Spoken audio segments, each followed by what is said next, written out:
Почитувани, ви посакувам Божи благослов. Зошто Бог дозволува вродени недостатоци?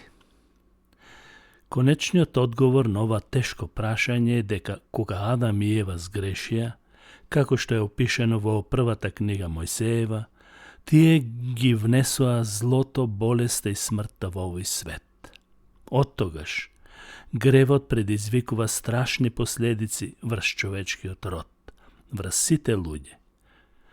Вродените недостатоци се последица на гревот, не затоа што родителите или детето направиле некаков посебен грев, туку затоа што гревот воопшто влезе во светот и го наруши целото создание. Најтешкиот дел од прашањето е зошто Бог дозволува некои луѓе да се родат со тешки вродени недостатоци или телесни деформитети. Зошто Бог не го спречува нивното појавување? Луѓето се прашуваат и не прашуваат. Но, книгата на Јов се занимава токму со ова прашање.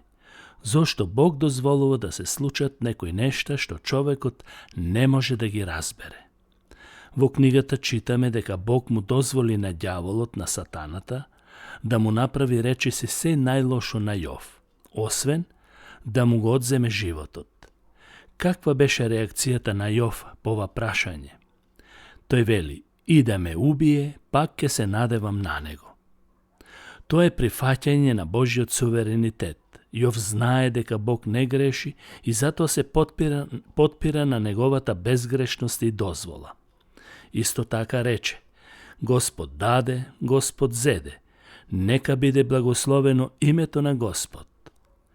Јов не разбираше се, зошто Бог дозволи да му се случат сите овие тешкоти и маки. Сепак, знаеше дека Бог е добар и затоа тој продолжи да му верува до крајот на неговиот живот.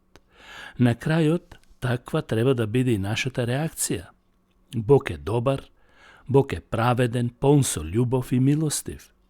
Често пати ни се случуваат нешта што едноставно не можеме да ги разбереме, но наместо да се сомневаме во Божјата добрина, треба да продолжиме да му веруваме. Библијата вели, надевај се на Господ со сето свое срце и не потпирај се на сопствениот разум. На сите своји патишта признавај го Него и Тој ќе ги исправи твоите патеки. Изреки 3 глава 5 и 6 стих. И така, одговорот на ова прашање треба да биде: не знам. Никогаш нема да можеме целосно да ги разбереме Божите патишта, да го разбереме Бог и сите Негови планови. Треба да веруваме дека Тој е полн со љубов, дека Тој е добар, Тој е милостив, љубезен, полн со сочувство кон човечкиот род. Исто како што веруваше Јов. Дури и кога она што го гледаме, изгледа како да го покажува спротивното. Да, болестите и телесните нарушувања се последици исклучиво на гревот, на човечкиот грев. Но Бог даде лек за гревот, со тоа што го испрати својот син Исус Христос да умре за нас. Тој умре на крст, со најтешка смрт, од љубов кон нас.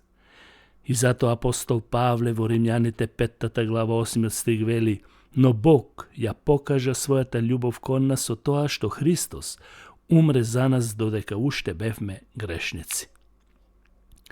Кога ќе бидеме на небото, ќе бидеме ослободени од сите болести, од сите страдања и од смртта.